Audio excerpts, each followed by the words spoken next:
All right, I have a story that is really of great concern. The Islamic Republic of Iran Broadcasting Company, IRIB, is now reporting that their channels on the Hotbird communications satellite that they lease to basically get their programming out are being jammed by British technicians operating out of Bahrain. Now, when communications start to be jammed, when the mass TV starts to be jammed, and we know that Press TV just got yanked off the air in Great Britain at the urging of an Israeli group. This suggests the attack on Iran is imminent because whatever's going to happen, whatever false flag is going to happen, they want to make sure Iran cannot get out a counter-argument. Remember, 3 days before 9/11, the FBI went around the United States of America shutting down Islamic charity websites. Anybody who would have stood up and said, wait a minute, let us not rush to judgment on who is behind 9/11 was silenced 3 days before the actual event in New York. So this is the same thing happening. And by the way, more and more, it's getting difficult to reach the servers for Press TV, and the Tehran Times website had trouble reaching that. This is a red warning sign that something bad is about to happen. It's going to be a lie, a false flag, and they want to make sure that a contrary argument cannot get out. We're going to talk about what the possible false flags might be in the next hour here. But it's obvious the push for sanctions has flopped. Because even though Europe has said, yeah, 6 months from now we'll finally come on board, we have this growing Asian dollar exclusion zone that are set to buy Iran's oil, and they're not going to use dollars doing it. China just leased 2 additional super tankers. They're going to start buying all the oil that Iran wants to sell them. And so is India, and so is Russia. And so all that's going to happen is there's going to be a scarcity of Iranian oil inside the United States and in Europe, and the already crippled American and European economies are going to collapse. And it won't do any harm to Iran whatsoever. So now the U.S. and the European Union are in a corner of their own making. They can't bank off the sanctions without it looking like a political defeat. Israel won't let them do it anyway. And Israel could care less what happens to America and the European Union. The poorer we are, the more of us they can buy with their money. And so the only alternative right now is blitzkrieg Iran and steal the oil. And that, I think, is what they're going to do. And we'll talk about that in more detail when we come back from news and commercials. So let's get back to this push for war in Iran. The reason for the push is obvious. If the U.S. and the EU go forward with these oil sanctions, the American and European economies are going to collapse, and it's not going to affect Iran, because Iran cannot give up weapons of mass destruction it doesn't actually have. And you know this is all about Israel, or they wouldn't bother quoting Netanyahu saying, yes, this is a step in the right direction. The direction is another war on Israel's enemies. Smash up Iran. Smash up all these other countries so they're little tiny pieces. So Israel, which is about half the size of New Jersey, is the power in the region. It's Israeli imperialism is what's going on here. So the sanctions are an absolute disaster economically for the United States and for the European Union. And the United States and the European Union cannot back off the sanctions now without it looking like a political defeat, and Israel won't let them do it anyway. And Israel doesn't care how much suffering the American and European people have to go through. You know, that's what the Gentiles are for, to paraphrase Gene Simmons. So the only alternative to just sitting there and allowing the economies of both the United States and Europe to collapse from sky-high oil prices is to invade Iran now, to blitzkrieg across it and grab the oil wells.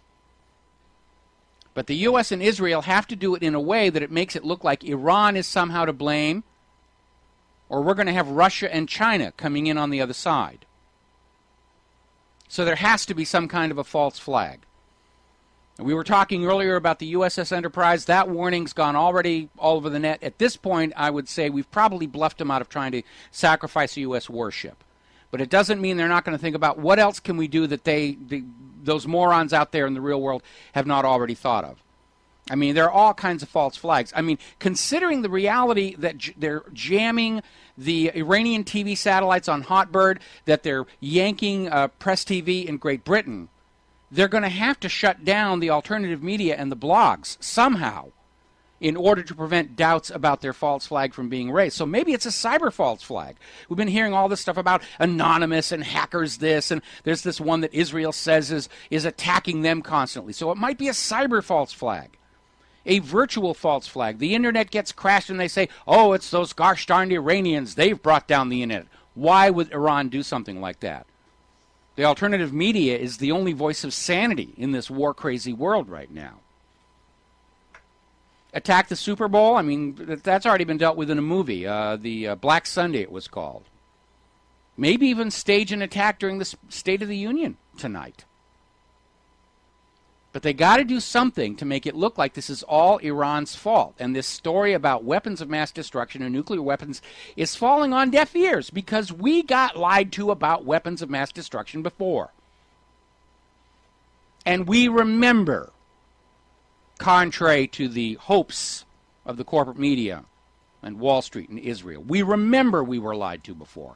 And we remember how many thousands of our children came home in those cheap metal boxes covered with those flags made in China over a lie, the lie of the century. But we're in a new century and we've got a new lie to deal with here. The reality is this embargo can't work. And the U.S. government and the European Union are now in a corner. Because without Iranian oil, our oil prices and fuel prices in this country are going to start going upward. Because Obama failed to bring in that high-producing well, that deep well down in the Gulf of Mexico. That turned into an absolute Charlie Foxtrot.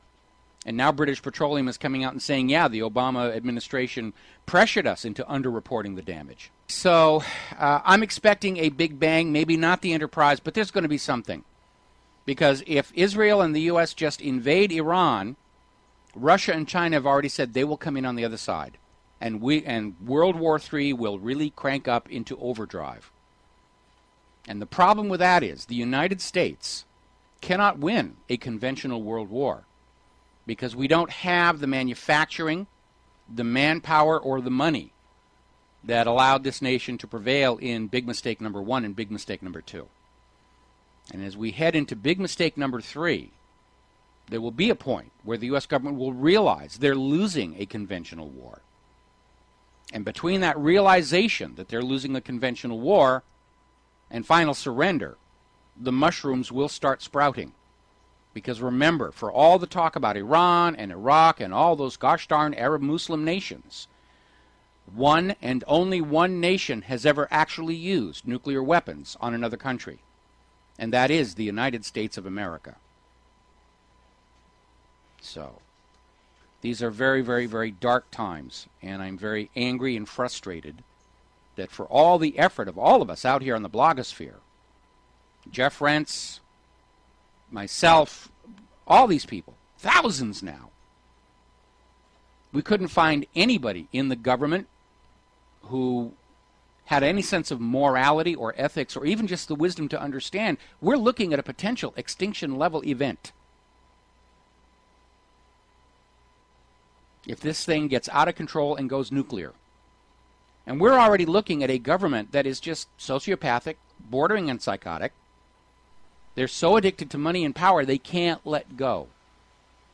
They will turn those little brass keys in the silos. From their point of view, they will have no choice. They will gladly blow up 90% of the world if it keeps the remaining surviving 10% their debt slaves for the next 1,000 years. That is the danger that we are all in right now.